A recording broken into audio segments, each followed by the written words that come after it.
All right, so I'm not sure how much I'll be able to get on camera today, but I wanted to give you guys an update on what we're doing with Maya. So each lesson that we've had, I've just brought her in the arena and let her go, as you can see. And so all I'm working on still is just getting her caught comfortably with a halter and lead rope, not sneaking around her, but giving her a chance to accept the fact that I'm trying to catch her. It's easier to catch her in the pasture right now because she's wearing a grazing muzzle that, has a halter. So I can catch her pretty easily, but I really, really want to be able to put the muzzle on and off every day to give her face a break. So yeah, I'm going to show you a couple snips of me working with her to try to get her haltered. So one thing is that we always make a point to carry the halter and lead rope with us. It's super obvious that it's in my hands. I'm not trying to hide it from her, but I'm also not trying to scare her with it. Just trying to not make a big deal out of it. Okay, a little moment there. So essentially I'm just going to try to get her to stop and square up and create a bit of a draw. That's all I'm going to try to do. The halter is merely decoration at this point.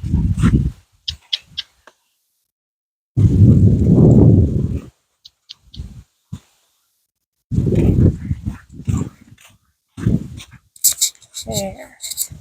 Okay. So right now, I just care that she turns in towards me. I gotta have realistic expectations here. So as soon as she turns into me, I take the pressure off and I try to pull her along with me. You probably see methods where people round pen horses pretty hard when they're hard to catch. And that works, to an extent. But with a horse like this that just hasn't been handled a ton, you can really, really quickly just get the horse too worked up and overwhelmed. So I just try to keep things casual. I don't want her to come in here and run around. I don't want being caught to be a super dramatic event for her.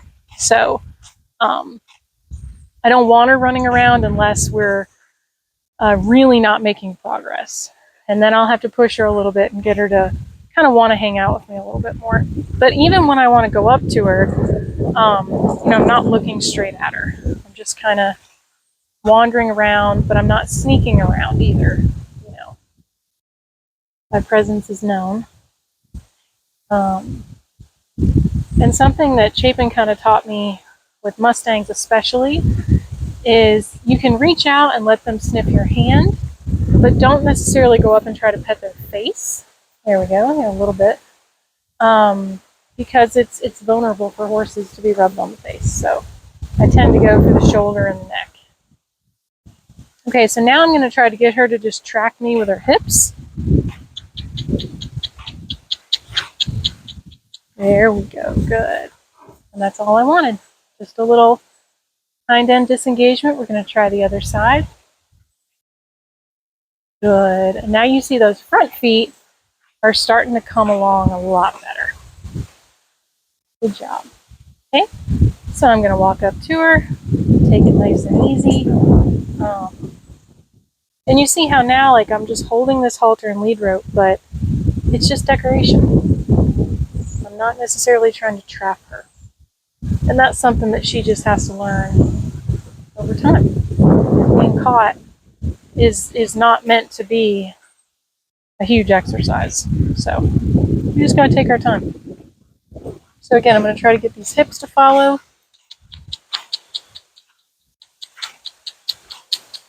There, that was good. Good job. Good job. And it's also, I don't know if you can tell in the video, hear it on my microphone, but it's pretty windy here today. And wind does tend to get horses on more alert.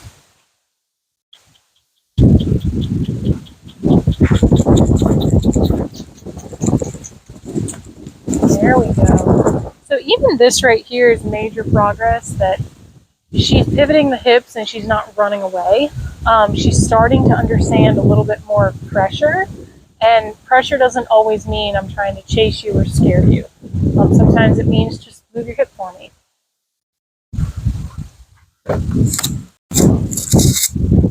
All right. So yeah, like I said, the first couple lessons have literally just been working on getting her caught and getting her more comfortable with you walking right up to her, right? But keeping my energy pretty even keel. Now what you're going to notice here is I'm going to let this halter slip down my arm, and she's probably going to leave because this horse knows when you're trying to catch her, okay? So I'm just going to let it drop down. See how she immediately had a reaction to that? That's okay. Okay, she didn't leave, but I'm not going to try to catch her. I want her to be comfortable with me changing where the halter and lead rope is without her necessarily feeling trapped. Because that's just her protecting herself. It's not the horse trying to get one over on you. There you go. I talk about this sometimes, how I feel like horsemanship prepared me so well for parenting because kids are extremely observant. They watch everything you do, and they pick up on patterns that adults don't pick up on. So horses are just like that. She has learned over time the pattern of being caught is the halter slipping down your arm, coming up close to her face, and then she gets anxious. And what we're also working on here is a little bit of emotional intelligence, how to stay calm when you're worried, how to look to someone for leadership. It's exactly what we do with kids. Like when we're at home, when we're not at home, like the same rules apply. Look to me if you're scared. Look to me if you're not sure. And I will help you. Don't just overreact and have a meltdown. It's the same thing here.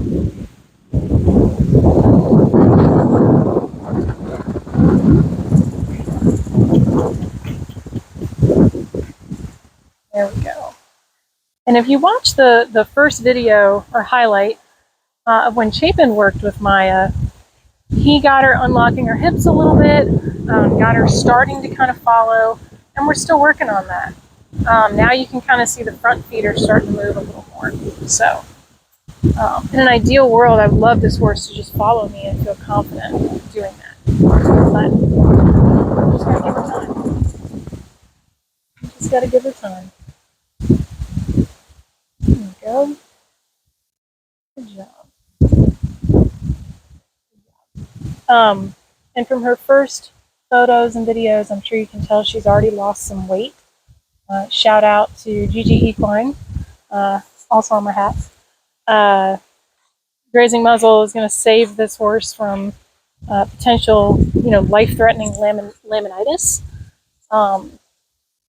So really happy with that. But like I said, I would like to give her a break from the muzzle because now that the horses are shedded out, sometimes you do see some rubs start to occur on their face. So I'd really like to give her a break. Good job, Maya. But her weight was my primary concern when she came in. See right there? Sniff, take away.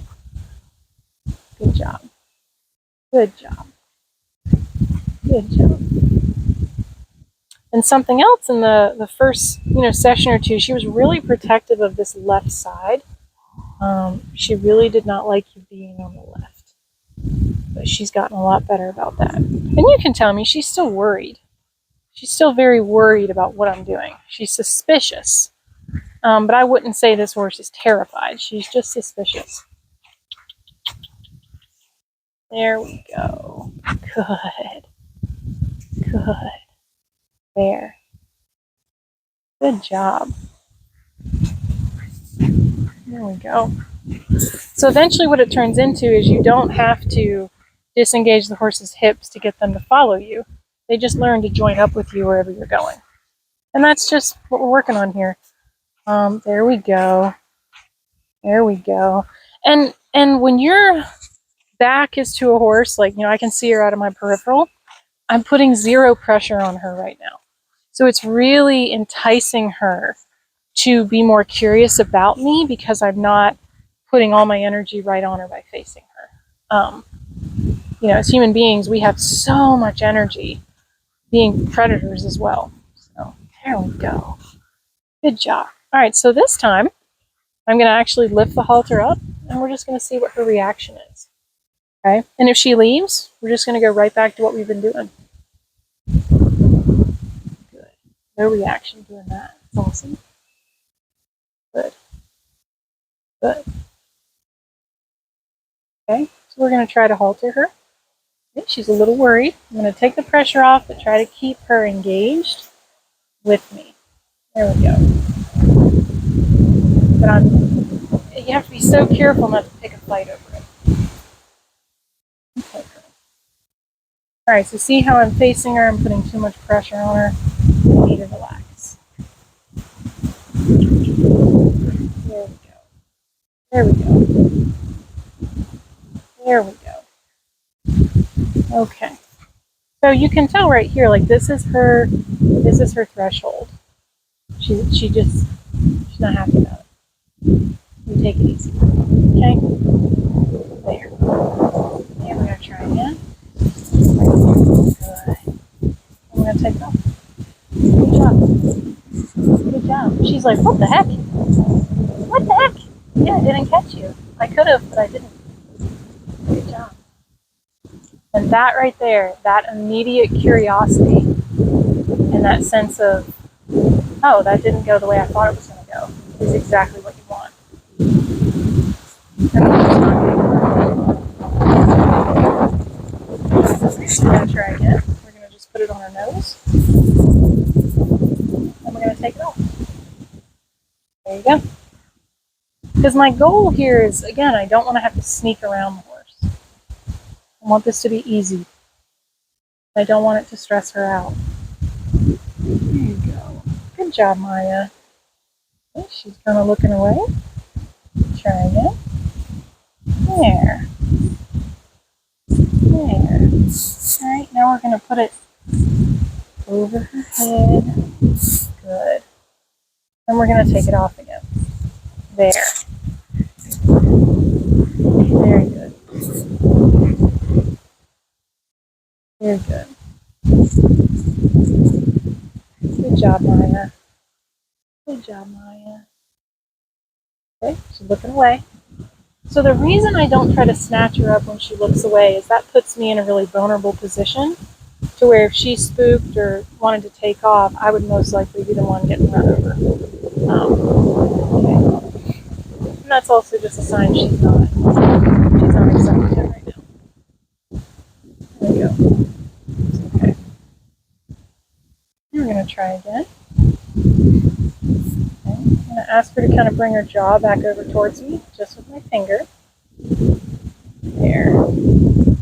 There we go. Good job, Maya. Good job, Maya. Okay, this time, I'm going to reach over her neck. And we're going to tie it. But again, we're not making a big deal out of it. Get it fitted. Perfect. And then we're just going to walk away. And we're going to say, hey, let's come with me. Perfect.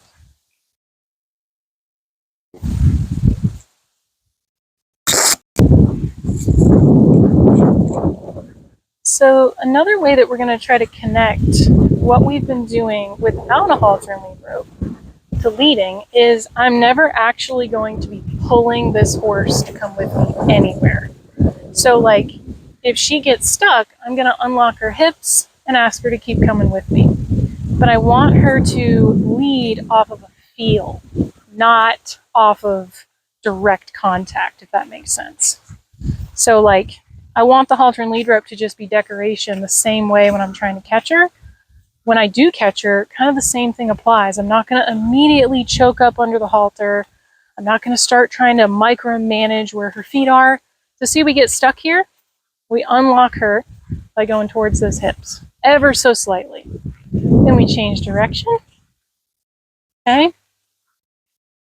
So again, this is part of teaching a horse how to manage their own feet.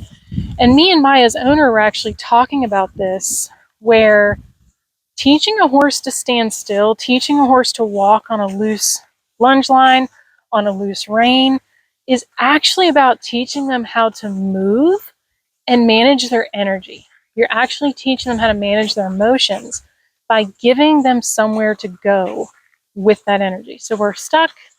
Perfect. We keep going.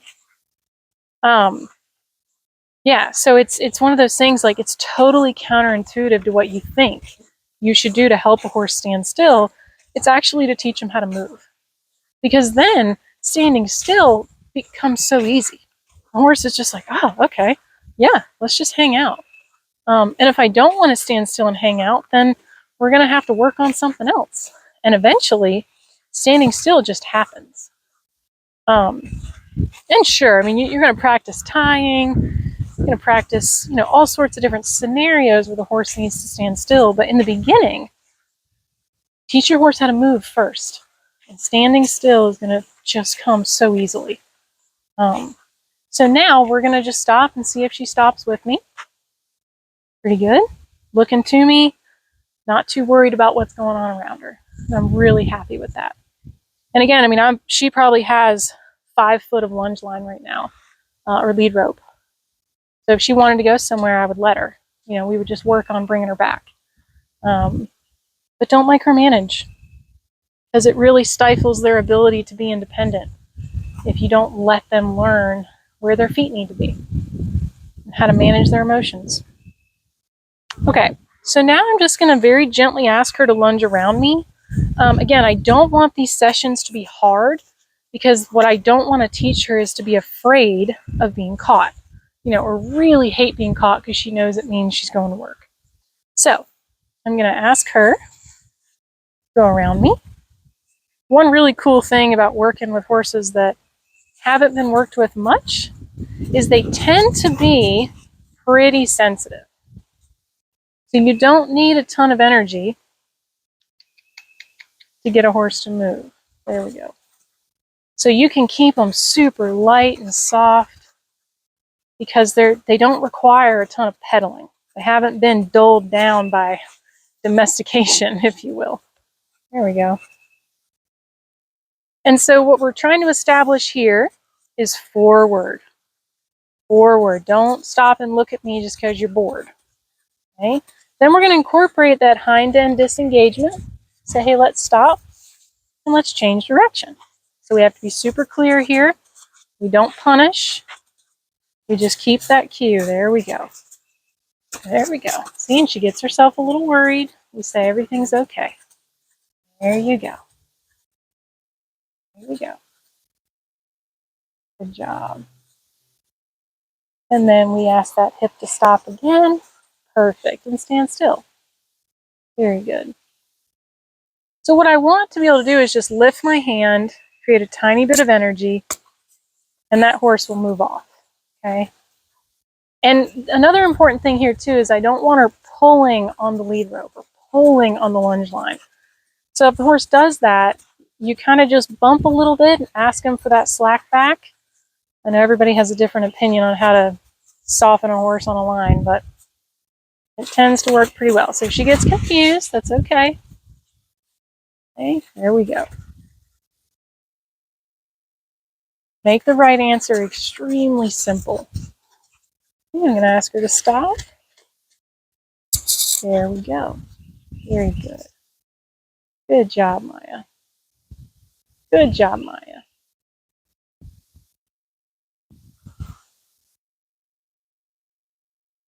So here's kind of phase 2 of teaching a horse to stand still, right? So we caught her. She let me catch her. She wasn't forced to let me put a halter on her. And right now, if she wants to leave, she can. But she's learning that when I do ask her to stop, we can just hang out. Like, I'm not going to work you so hard you're dying to stop. But stopping and standing still is a very happy place to be. Horses naturally want to save energy, especially a horse like this that's, half cob. She's built to be pretty cold-blooded. So she's looking for that chill time. And again, I'm not going to micromanage if she's looking around. That's fine. I want the horse to be aware of their surroundings. As long as she's not running around, getting herself tore out of the frame over anything, I'm just going to let her be a horse. And she's doing exactly what I'm asking her to do right now, which is keep all 4 feet planted. it's another reason I'm not looking at her. I'm really trying to hugely encourage the fact that you're doing the right thing right now, so I'm not going to put pressure on you. Okay? Okay, so I'm going to turn back towards her and lift my hand and ask her to move off.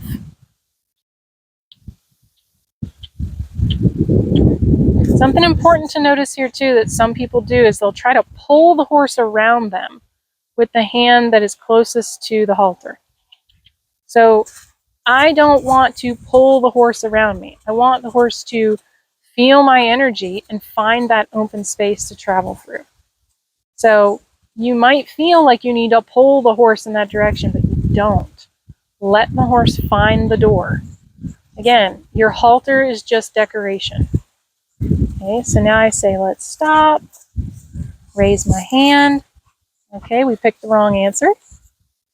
Okay, there we go. Now we found the right answer. Another thing I'm seeing different with her today is she's really not asking to trot.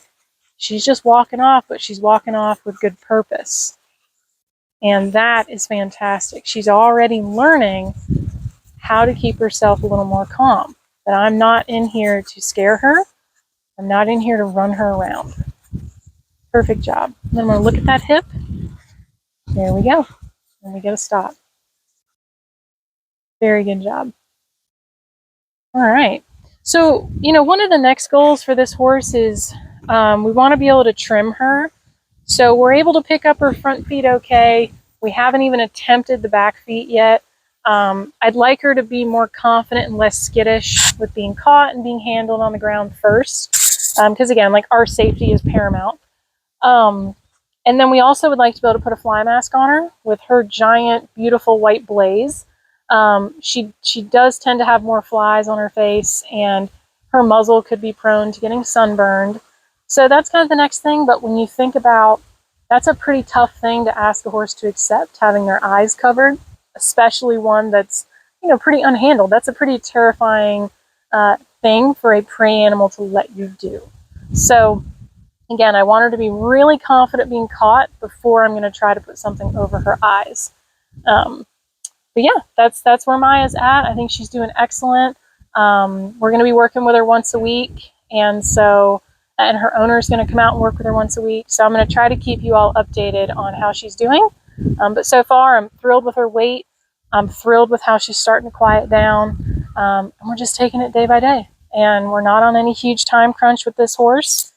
And that's all the horse ever asks of us, right? Take our time.